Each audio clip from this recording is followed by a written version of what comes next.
사무엘이 돌을 취하여 미스바와 센 사이에 세워 이르되 여호와께서 여기까지 우리를 도우셨다 하고 그 이름을 에베네셀이라 하니라.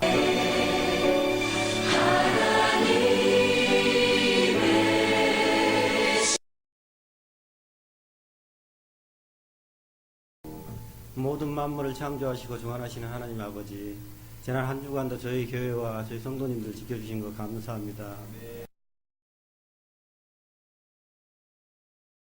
예배 오신 여러분 모두를 다시 한번 주님의 이름으로 축복하고 여러분의 교회 생일을 축하합니다. 감사합니다. 잘하셨습니다. 축복의 통로. 생일을 축하합니다. 아버지 하나님, 작지만 저희에게 물질의 씨앗을 주심을 감사합니다.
저 빈자리에 누가 앉을까? 저 빈자리에는 어떤 사람이 와서 앉을까? 오직 제 관심은 그것밖에 없습니다. 구원받은 사람들은 하나님의 장중에 있고 하나님의 손 가운데 있으니까 맡겨드리는 겁니다. 우리가 할 일은 잃어버린 영혼을 구원하고 제자를 양육하고 그 일을 계속하는 것입니다. 열심히 하다 보면 하나님께서도 사람을 붙이실 것이고 보내실 것이고 그렇게 할 것을 믿습니다. 15년 전 교회 개척할 때 개척 예배 때 제가 했던 그 메시지입니다. 사랑하며 섬기겠습니다. 제가 목회하는 이유이고 제 목회 철학이기도 합니다. 우리는 하나님을 사랑해야 되고 이웃을 섬겨야 됩니다. 하나님을 사랑한다는 것이 무엇인가? 그것은 이웃을 섬기는 것이고 이웃을 섬긴다는 것이 무엇인가? 그것은 하나님을 사랑하는 것이다. 이것이 성경입니다. 우리는 성서 침례 교회입니다. 그야말로 성경대로 믿고 성경 그대로 살기 원하는 사람들이 모인 아주 특별한 교회입니다. 전통보다는 그 전통이 무엇이든지 간에 그 전통보다는 우리는 하나님의 말씀을 더 우선합니다. 하나님의 말씀이 진리이기 때문에 그렇습니다. 사람들은 전통이 중요하다고 생각을 합니다. 그러나 성경은 성경 스스로가 말씀하시기를 성경이 더 중요하다고 말을 합니다. 그래서 가능하면 성경에 매이기를 원하고 성경대로 하려고 했으며 앞으로도 성경대로 하려 합니다. 사람이 얼마나 많이 모이느냐 그건 저에게 중요하지 않습니다. 하나님에게 중요하겠죠. 어떤 사람들이 모이느냐가 중요합니다. 어떤 코드를 가진 어떤 생각을 가진 사람들이 모여 있느냐가 그 교회를 결정짓기 때문에 굉장히 중요합니다. 여러분 자신을 하나님께 한번 온전히 맡겨본 적이 있으십니까?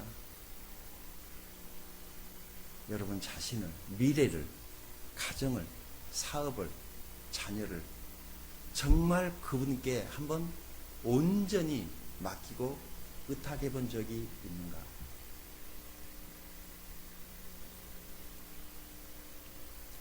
스물아홉 살 때 구원받고 31살에 하나님께 헌신했습니다.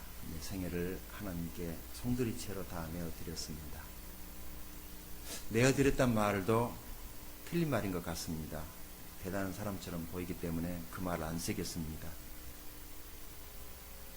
하나님께서 그렇게 살기를 원하셨는데 내가 그것을 미루고 있으니까, 결단을 못하니까 결단을 당한 것입니다. 그것이 훨씬 더 정확한 표현일 수 있습니다. 결단해야 될 사람이 결단을 안 하면 결단을 당하게 됩니다. 10년 동안 전도사 생활했습니다. 제가 전도사 생활을 어떻게 했는가 아시는 분들은 아시겠지만 그냥 가방 들고 왔다리 갔다리 신학 공부나 하고 다니는 그런 전도사가 아니었습니다. 나는 일을 그따위로 안 합니다.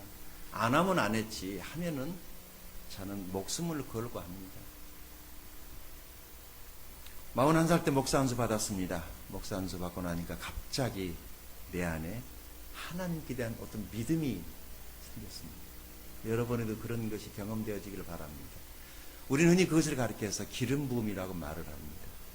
사람이 용감해집니다. 진짜 포기하면은요, 사람이 용기 백배합니다. 웬만한 거 다 놔버리십시오. 어차피 가지고 하지 못할 것들이잖아요. 우리 어머니 중학교 3학년 때 학교 갔다 오니까 돌아가셨습니다. 아무것도 가지고 가지 못하시더라. 쓰시던 수저도 놔두고 가셨어요. 우리 형님 제 목사 안수 받은 그 해에 교통사고로 돌아가셨어요. 아버지 같았던 제 형님이 돌아가시는 것을 보면서도 저는 알았습니다. 인생이 무엇인가를 저는 일찍 알았어요.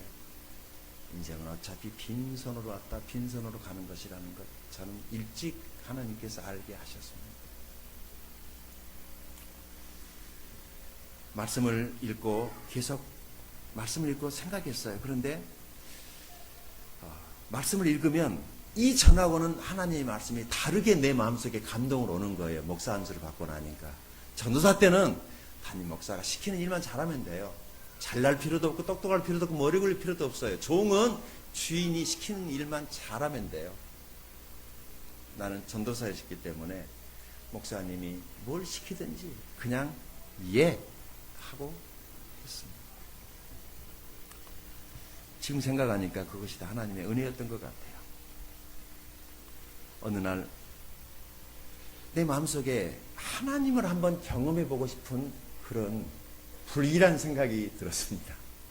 하나님을 경험해보고 싶은 거예요.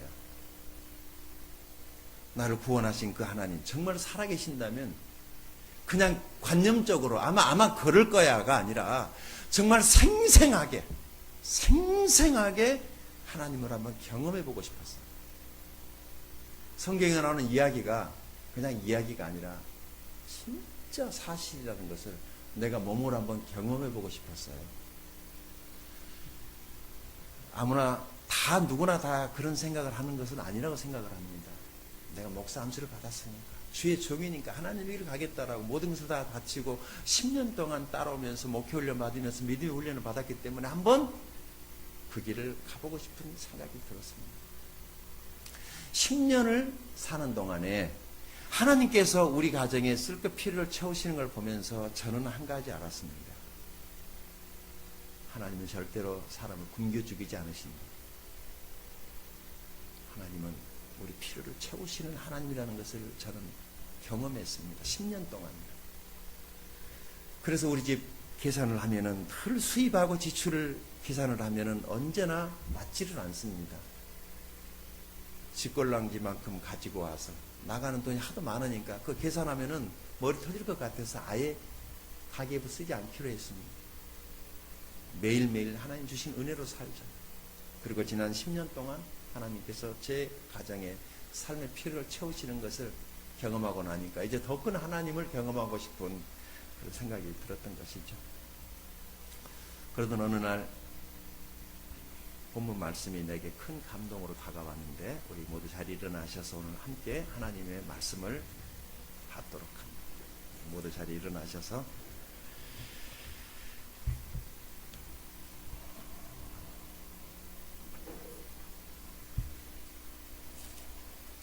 창세기 12장 1절에서 5절까지 말씀 같이 교독하십니다. 제가 먼저 읽고 여러분이 다음 읽고 마지막 구절은 같이 읽겠습니다. 여호와께서 아브라함에게 이르시되 너는 너의 고향과 친척과 아버지의 집을 떠나 내가 네게 보여줄 땅으로 가라.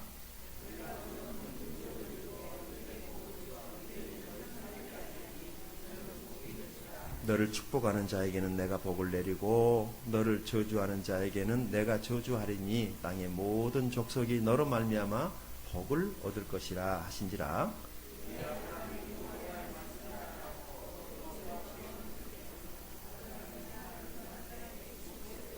다 같이 아브라함이 그의 아내 사레와 조카 롯과 하란에서 모은 모든 소유와 얻은 사람들을 이끌고 가나안 땅으로 가려고 떠나서 마침내 가나안 땅에 들어갔더라. 아멘. 앉으시겠습니다.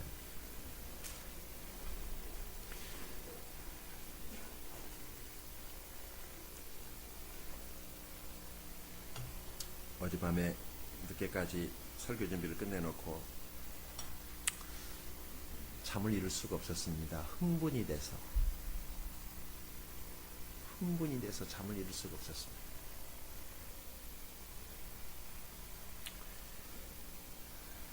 여러분, 이 말씀 속에는 하나님의 약속들이 들어 있습니다. 성경은 하나님의 약속의 책입니다. 믿는 사람이 이 복을 그대로 누리게 됩니다. 제가 15년 전에 교회를 개척을 할 때 하나님이 저에게 아주 강렬하게 주신 그것을 레마라고 그러더라고요. 나중에 그냥 머리로 이렇게 느낌 오는 것이 아니라 진짜 하나님이 나에게 생생하게 온몸에 막 소름이 돋을 정도로 실제처럼 레마로 주신 그 말씀이 어젯밤에 다시 또 생각이 나는 거고요. 하나님은 살아계십니다, 여러분. 하나님은 살아계십니다. 살아계시기 때문에 15년 전에 말씀하시던 그 하나님 어제 저녁에 저에게 또 찾아오셔서 또 말씀해 주시는 겁니다.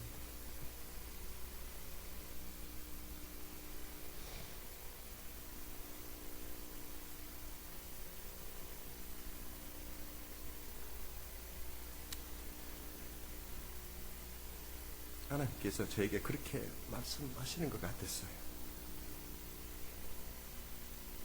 종아, 수고했다. 네가 내 말을 믿었구나.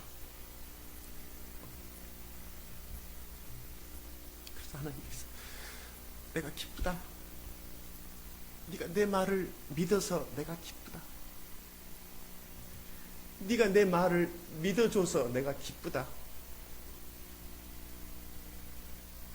여러분, 우리가 하나님 하신 말씀을 믿어드리면 우리 하나님이 기뻐하십니다. 다른 건 몰라도 하나님의 말씀은 의심하지 말고 믿으십시오.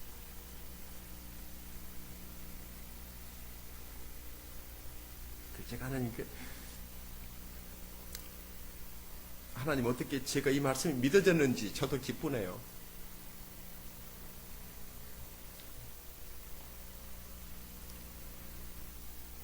흥분이 돼서 잠이 오질 않았습니다.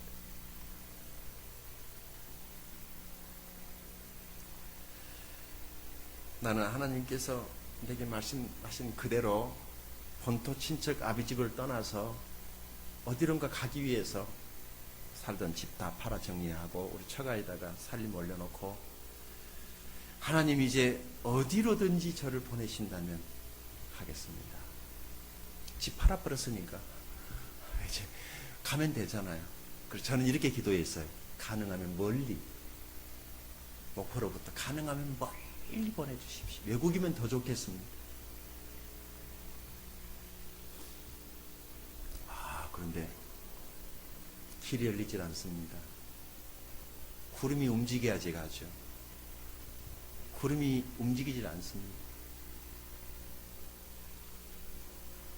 그래서 하도 이렇게 답답하니까 집사람하고 제가 밤 12시면은 40일 작정 기도를 하자고, 그래서 40일 동안 제 처갓집에서 작정 기도를 하다가 3일이 남았는데 그때까지도 구름이 움직이질 않습니다.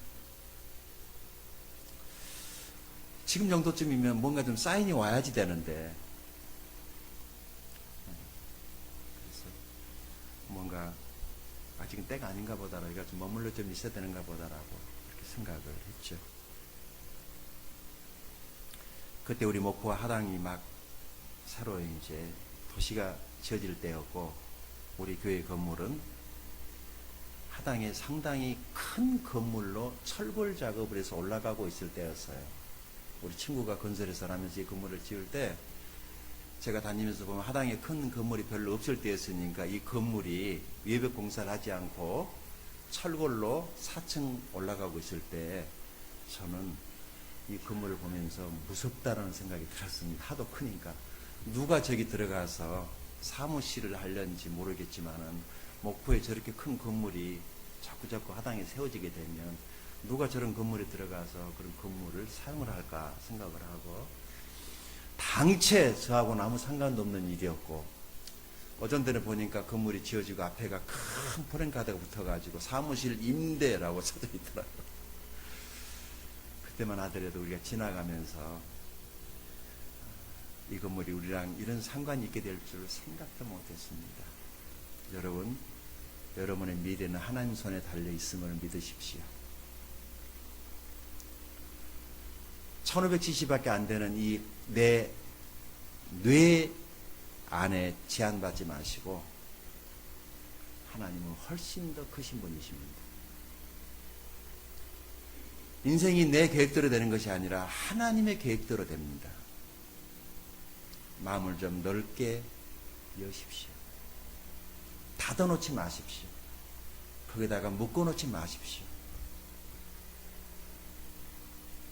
코딱지만한 몇 평 집 안에서 간신히 몇십 년 허리 쫄라매가지고 1억, 2억 아파트 사서 들어가려면은 프리미엄 붙어가지고 3억, 4억이 되고, 또 모아가지고 또 뭐 좀 하려고 그러니까 또 올라가가 또 프리미엄 붙어가지고 또 매덕이 올라가서 평생 아파트 한 채 가져보지 못하고 죽는 사람, 집 한 채 가져보지 못하고 죽는 사람들이 부지기수 아닙니까? 세상은 가진 자의 천국이라고 말을 합니다. 하나님께서 축복하시면 우리가 지금 제한받고 있는 것을 살고, 제한받으면서 살고 있는 것 같지만 훨씬 더 하나님의 큰 축복을 누릴 수 있습니다. 여러분에게 하나님의 큰 축복이 있기를 바랍니다.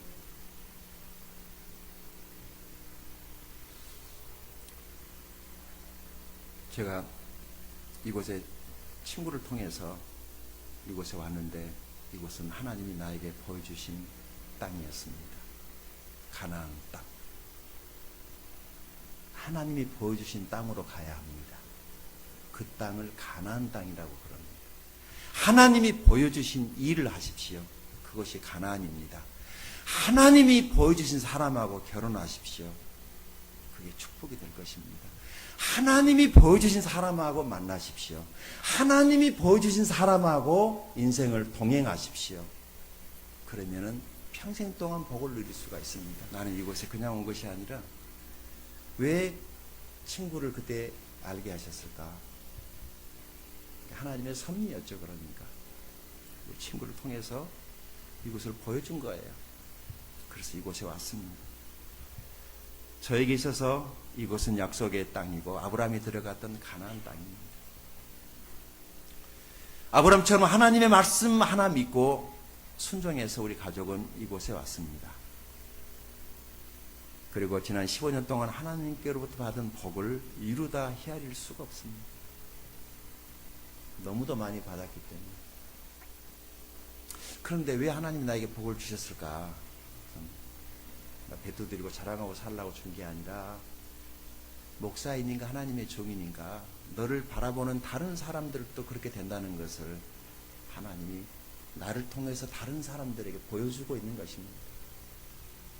그런 것을 볼 수 있는 영적 안목이 여러분에게 있기를 바랍니다. 눈이 어디에 가는 줄 아세요? 마음에 있습니다, 여러분. 그래서 마음이 청결한 자가 하나님을 볼 것이니요 라고 말을 했어요.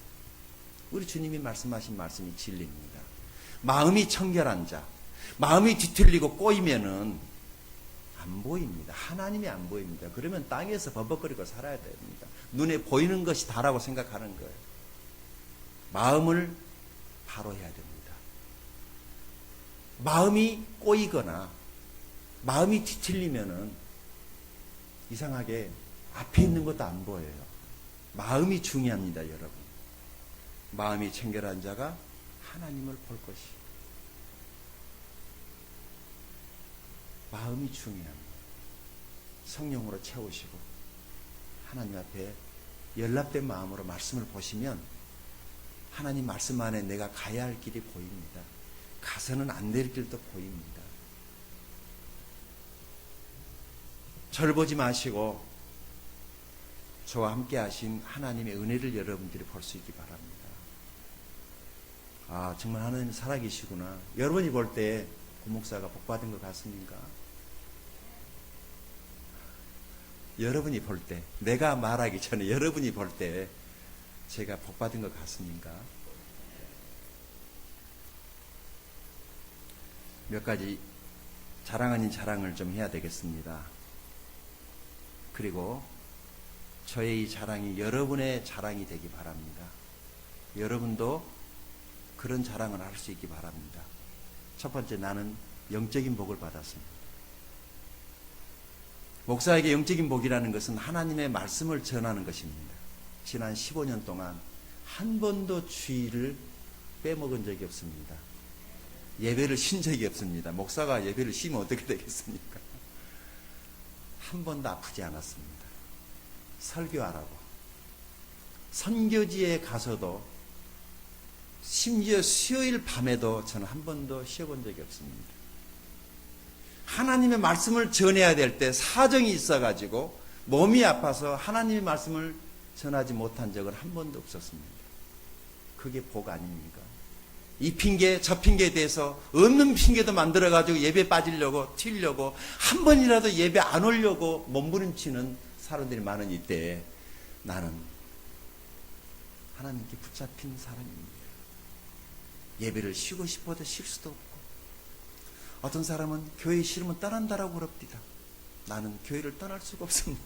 목사가 교회를 떠나면 어떻게 되겠습니까? 나는 교회를 마음대로 옮길 수도 없는 사람입니다. 목사가 교회를 마음에 안 든다고 막 옮기면 어떻게 되겠습니까? 나는 하나님께 붙잡힌 사람입니다. 이거 축복이죠. 두 번째 축복은 맨손으로 교회를 개척한 겁니다. 그리고 교회를 세웠어요. 혼자 한 건 아니죠. 하나님이 도와주셨고 함께 하신 분들이 있었기 때문에 가능했지만, 교회 개척은 아무나 할 수 있는 일도 아니고 개척한다고 해서 다 교회가 세워지는 것도 아닙니다. 자칫 인생이 아무것도 해놓지 못한 채 시간만 가버릴 수 있는데, 어쨌든 목포에 교회가 하나 세워진 것입니다. 그것도 성서 침례교회. 침례교회에서 낯설은 이 동네, 침례교회를 인정하고 싶지 않은 이 동네, 침례교가 무엇인지 모르기 때문에 침례교에 대해서 공격적이던 이 도시 안에 이제 침례교가 무엇인가에 대한 새로운 인식을 가지고 같이 믿음의 동역자에 서서 같이 협력 사역을 하기 원하는 그런 이제 당당한 도시 안에 한 교회로 자리매김을 할 수 있었던 것, 하나님의 은혜입니다. 극동방송 자문위원 아무나 하는 것 아니고, CTS 기독교 목포방송 부운영이사장, 이것도 아무나 하는 것 아닙니다. 신기한 일입니다. 우리가 돈이 많아서 방송사에 후원을 많이 하는 것도 아닙니다. 돈 많은 교회, 성도들 많은 교회 참 많이 있는데 하나님께서 저희들에게 주신 은혜라고 저는 생각을 합니다. 교회 창립주일이기 때문에 간단한 교회 역사를 말씀드리겠습니다.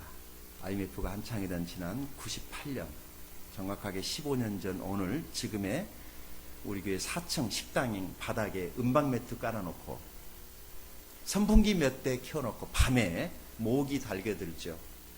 그때처럼 더웠을까요? 오늘도 물론 덥지만 그렇게 앉아서 개척 예배를 드리기로 하고, 개척 예배를 드려야 되는데 앰프가 없습니다. 아무것도 없으니까. 그때 주머니에 돈 어떻게 있는 거 다 털어가지고 기독 서점에 가가지고, 그래도 교회니까 십자가는 있어야 되잖아요.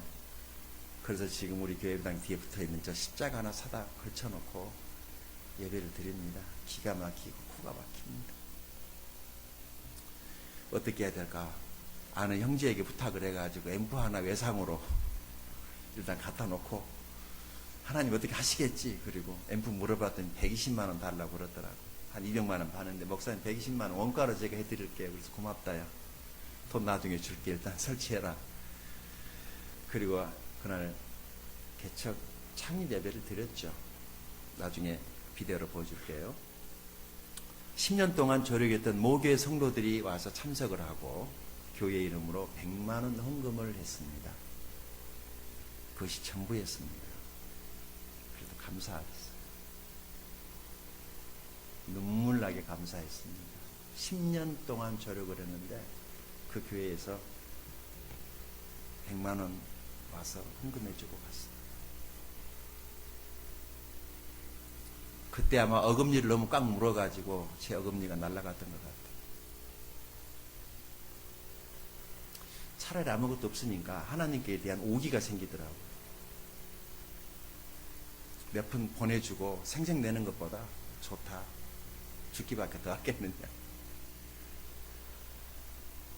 정말 어금니 물고 교회를 세우겠다.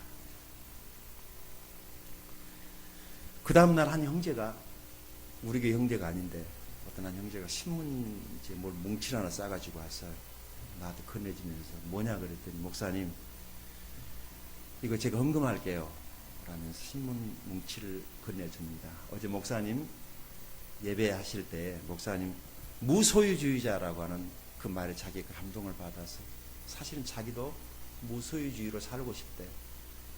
그래서 그냥 통장에 있는 거 털어가지고 가지고 왔다고. 엠부값 하시라고.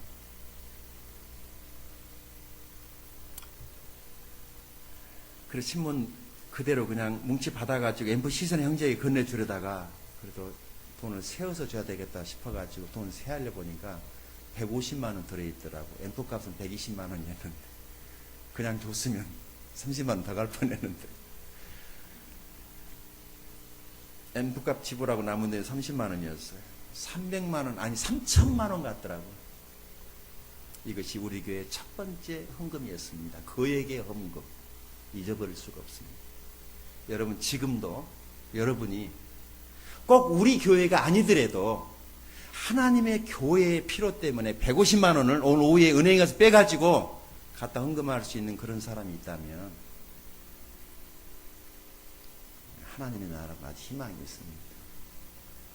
그런 기회도 별로 없지만, 그런 사람도 별로 없지만, 그러나 우리 안에는, 이곳에 계신 분들은 다 그럴 수 있는 분이라고 저는 믿고 싶습니다.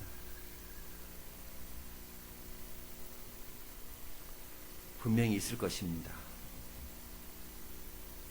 그렇게 믿음으로, 빈손으로 시작한 교회입니다. 믿음으로 시작했다. 이거 말이 믿음이지 사실 미친 짓이었습니다. 원래 믿음이라고 하는 것이 약간 미친 짓이죠. 정신이 온전하면 이 믿음의 길을 갈 수가 없습니다. 세 번째 자랑거리는, 우리 교회는 교회 건축을 끝냈습니다. 기적 아닙니까? 모든 교회가 다 예배당을 가지고 있는 것 아닙니다. 개척한 지 7년 만에 13억에서 15억 정도의 지금 교회 건물을 매입을 하게 되었습니다. 믿음으로 시작했습니다. 누가 봐도 미친 짓이었고, 하나님이 도와주셔서 미친 짓이 하나님의 일이 되었습니다. 하나만 제대로 미치면 하나님은 얼마든지 그 미친 사람을 통해서 당신이 일을 하신다고 믿습니다. 요즘에 큐티를 보니까 사도 바울이 하나님께 미쳐갖고 다니니까 그 많은 교회들이 세워지더라고요. 미치면 되는데 이게 미치려고 했다 정신 차리니까 큰 일입니다. 1억도 큰 돈인데 10억이 얼마나 큰 돈인가 만져보지 않는 사람 잘 모릅니다. 친구 설득해가지고 결국에 교회 매매계약 성사시키고, 친구도 미치고 나도 미친 겁니다. 그래서 가능했어요. 저는 여러분에게도 그런 친구가 있기를 바랍니다. 하나님의 일에 한 번 정도는 미쳐서 헌신할 수 있는 그런 친구가 있기를 바랍니다. 그때 헌신했던 그 친구 금년에 장로 피택이 된다고 연락받았습니다. 제일 먼저 나한테 전화했더라고. 나도 기쁘다. 저의 매일 기도 속에 그 친구의 사업을 위한 기도가 있습니다. 우리에게 선을 베풀었기 때문에 내게 너무 고마운 거예요. 친구 그 이상이라고 나는 생각을 해요. 하나님이 내게 붙인 우리 교회를 위해서 준비한 천사였다고 저는 생각을 해요.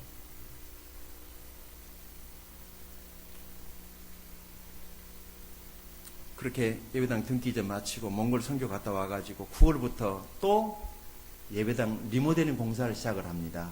맨손으로. 또 미친 짓을 합니다.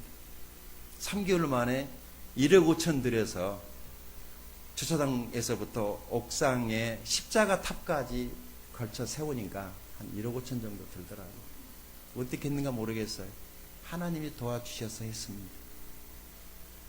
그때까지도 헌금하지 않았습니다. 자발적인 참여는 있었지만, 왜냐하면 헌금을 할 만한 상황들이 아니었기 때문에.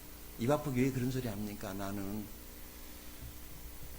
성도들 돕는 것이 목표라고 생각을 하고 시작한 사람이라 내가 도와주고 싶어서, 내가 돕기 위해서 시작을 했지, 내가 내 힘 닿는 데까지 내 힘으로 성도들을 돕고 싶어서 시작한 것이 목회지, 성도들을 덕에 살려고 저는 한 번도 생각한 적이 없습니다.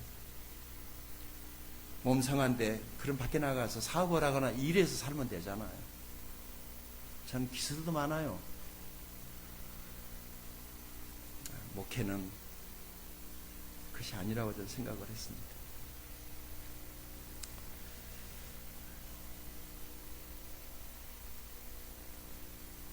건축을 마치고 2년 후에 전국 목회자 친교회를 초청해서 우리 교회가 친교회를 마쳤습니다. 그때 처음으로 약 한 2천만 원 정도 헌금을 모금을 합니다. 그래서 목사님들을 저희들이 섬겼는데, 친교회 사상 가장 많은 목사님들이 오셔서 가장 기억에 오래 남는 친교회를 우리 목포에서 했습니다. 지금도 친교회 가기만 하면 많은 분들이 그 얘기를 가지고 지금도 칭찬합니다. 지금도 언제 한번 또 목포에서 또 한 번 또 안 불러줄 거냐고 그럽니다. 우리 김근수 목사님 나중에 사업 잘 되면은 그럴 수도 있겠죠. 그때는 혼자 하십시오. 여러분이 뭐 헌금하지 않게 하시고, 여러분이 그런 믿음이 있기 바랍니다. 아니 목사님 그냥 제가 혼자 할게요. 뭐 그런 거 가지고 신경 쓰게 뭐. 아니 나는 그 내 방식이에요. 그러니까 좀 제가 약간 사람들이 봤을 때 좀 또라이 같이 보일 수도 있죠. 근데 나는 일은 그렇게 해야 된다고 생각을 해요. 그러니까 사업을 했으면 크게 됐거나 확실히 망했거나 믿음대로 되니까요. 5번째는 하나님께서 우리 가정을 축복해 주셨습니다. 나는 우리 가족들이 정말 자랑스럽습니다. 한 번도 식구 자랑한 적이 없는데 오늘은 그 창립주일이니까 제가 우리 가족들에게 진 빚도 있고 그래서 이렇게라도 한번 말씀드리는 게 좋겠다라고 생각을 합니다. 어떻게 여기까지 왔는지 진짜 믿어지지 않습니다. 가족들에게 너무 미안하고, 난 목사라는 이름으로 아내를 고생시킨 나쁜 남편입니다. 두 아들에게도 자랑스러운 아빠이고 싶었는데 늘 부족한 모습만 보여준 못난 아빠였습니다.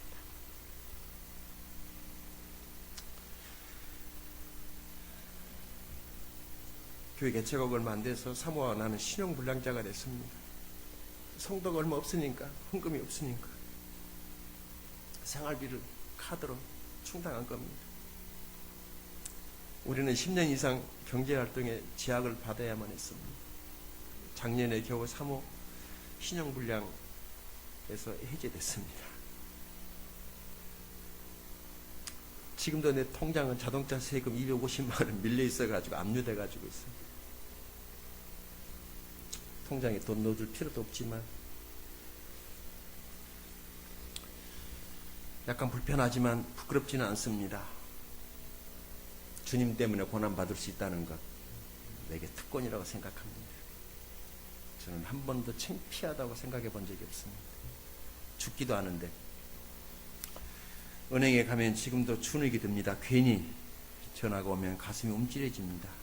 아직까지 주머니에 10만 원 이상 담아가지고 다녀본 적이 없습니다. 자식들에게 기분 좋게 용돈 한번 제대로 줘본 적도 없습니다. 제 안에 옷 한 벌 반듯하게 사준 적도 없습니다. 언제나 교회가 우선이었습니다. 내게는 앉아도 교회, 서도 교회, 잠자도 교회, 먹어도 교회, 살아도 교회, 달려가도 교회, 교회밖에 없었습니다.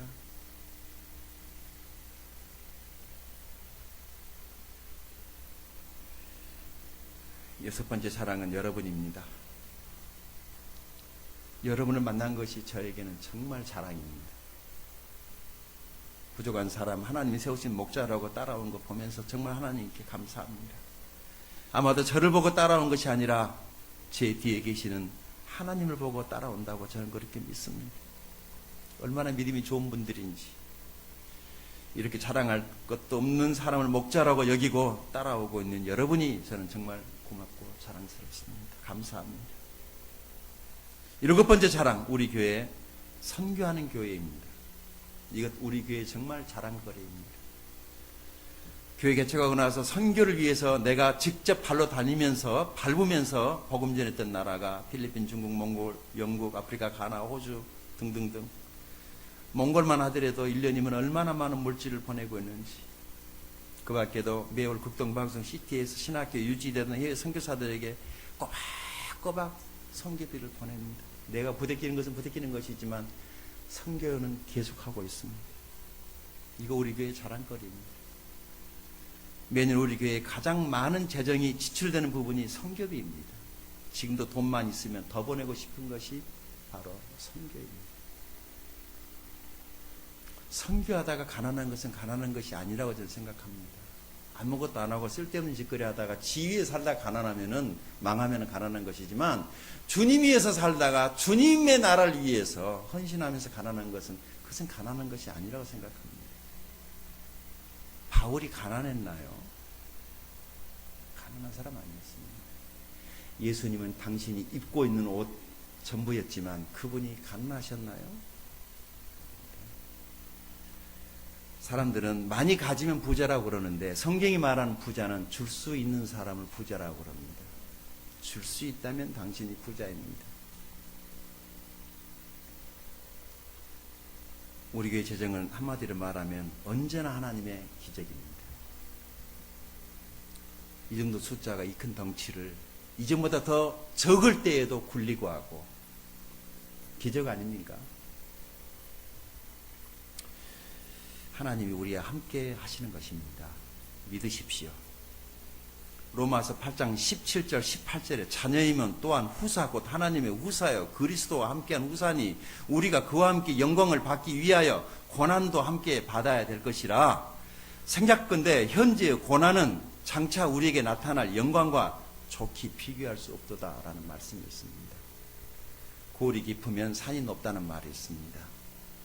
고생 끝에 낙이 있고 고생 많이 하신 분들, 주님 때문에 헌신하신 분들 하나님이 반드시 갚아주시는 것을 믿으시기 바랍니다. 하나님이 하시는 것을 볼 수 있는 눈을 가진 사람이 좋은 사람입니다. 영적으로 시력이 좋은 사람입니다. 그런 눈이 여러분에게 있기를 바랍니다. 오늘 본문 말씀 중심으로 세 가지만 짧게 말씀드리고 마치겠습니다. 1절 말씀 우리 같이 한번 읽어보십시다. 창세기 2장 1절입니다. 시작. 여호와께서 아브라함에게 이르시되 너는 너의 고향과 친척과 아버지 집을 떠나 내가 네게 보여줄 땅으로 가라 하면 세 가지를 떠나야 했습니다. 믿음의 길을 간다는 것은 떠남에서부터 시작입니다. 믿음이라는 것이 무엇인가? 하나님의 말씀을 들으면서부터 믿음이 시작이 되는 것입니다. 사람의 소리만 들으면 헷갈립니다. 하나님의 음성을 들어야지 바로 갈 수 있습니다. 사람의 말은 우리에게 늘 불안함을 가져다 줍니다. 막 가슴이 벌렁거리고 심장이 뛰고 밤에 잠자다 벌떡벌떡 일어나는 거 왜 그런 줄 아세요? 사람의 말을 당신이 들어서 그래요. 사단의 말을 들으면 의심이 생기고 사람의 말을 들으면 불신이 생깁니다.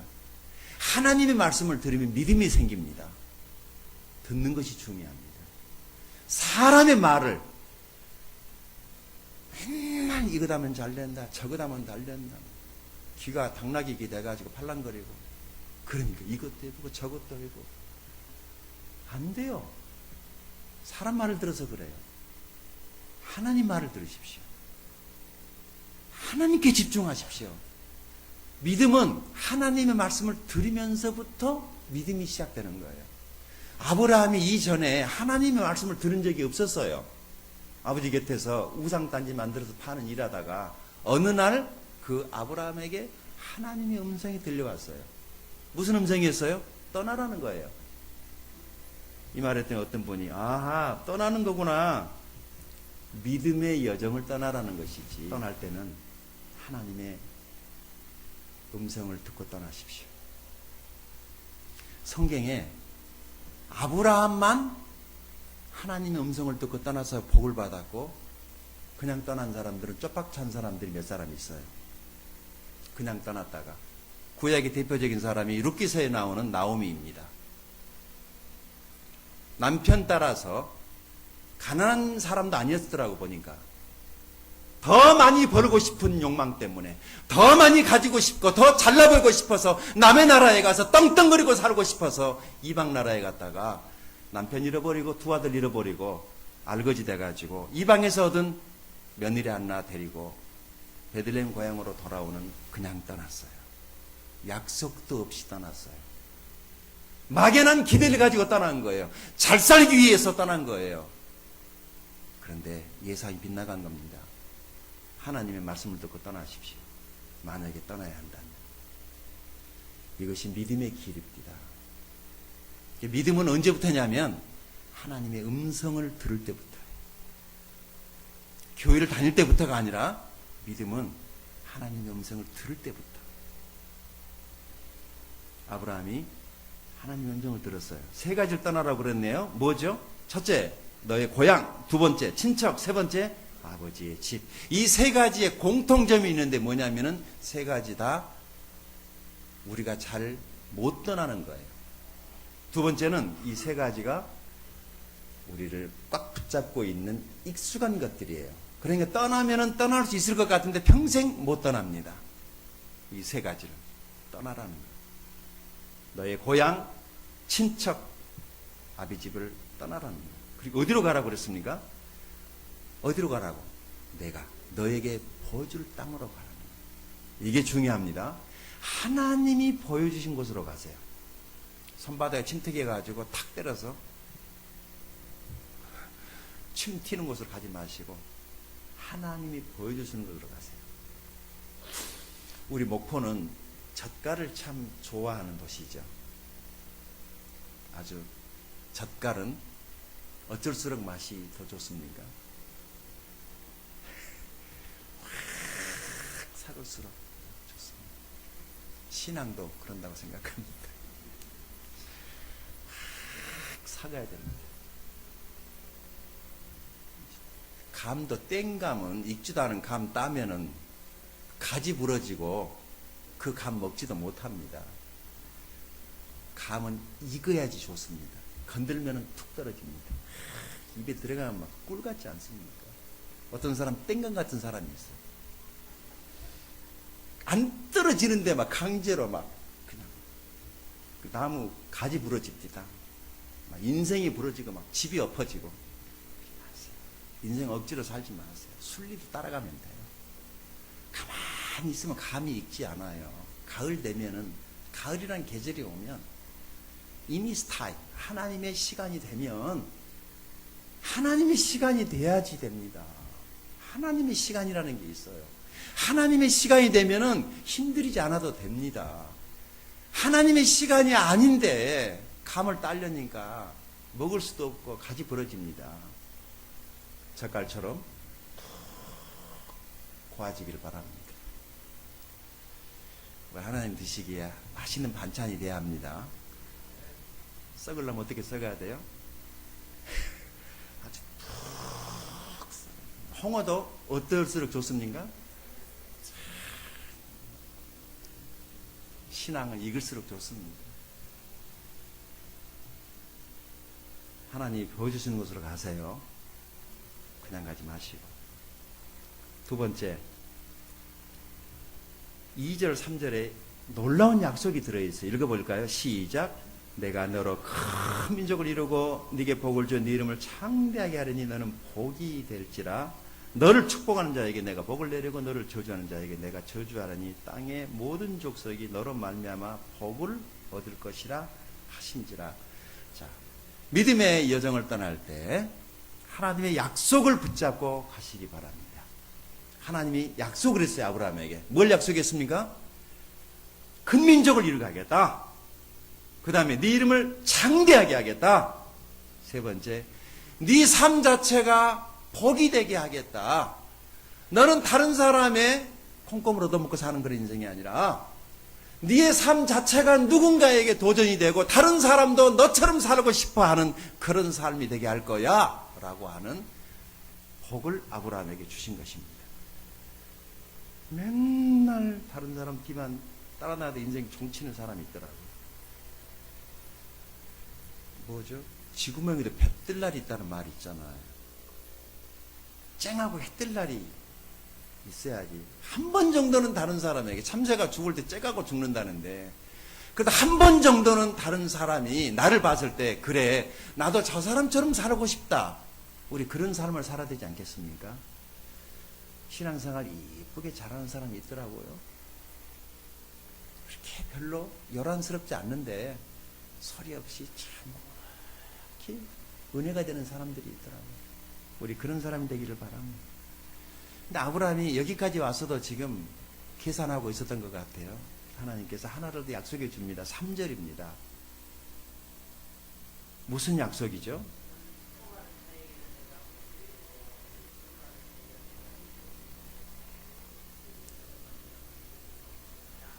아멘. 이게요, 큰 아주 축복입니다. 무슨 축복인 줄 아세요? 제가 설명을 해드릴게요. 여러분, 하나님께 복받기 원하십니까? 그러면 하나님의 종을 도우십시오. 아브라함이 하나님의 종인가요?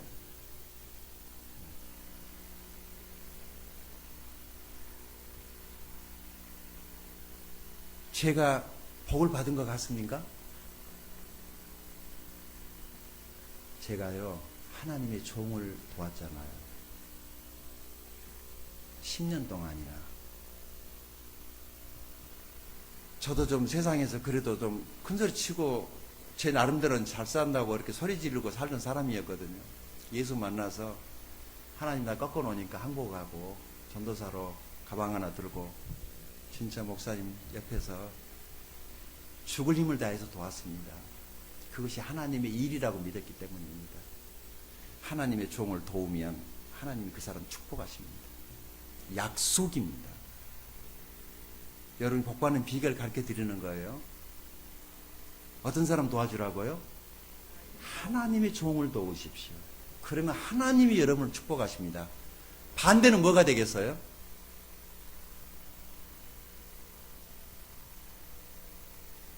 하나님의 종을 돕지 않고 오히려 사사건건 시비하고 문제제기하고 괴롭히고 고달프게 하면은 하나님이 그 사람을 어떻게 하신다고요?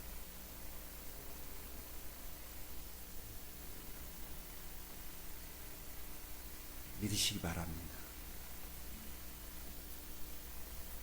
하나님이 저주하시겠단 말이 아니라 복 주고 싶으셔서 하신 말이에요. 그러니까 그렇게 하지 말고 어떻게 하라는 거예요? 네가 하나님의 종을 도와서 그러면 내가 너를 도와줄게. 그 약속 아닙니까? 너를 축복하는 자를 내가 축복하고 만약에 너를 저주하면 내가 그 사람을 저주하겠다라고 하나님이 아브라함에게 약속하신 거예요. 지금도 이스라엘을 돕고 있는 나라는 하나님이 부강케 하셨습니다.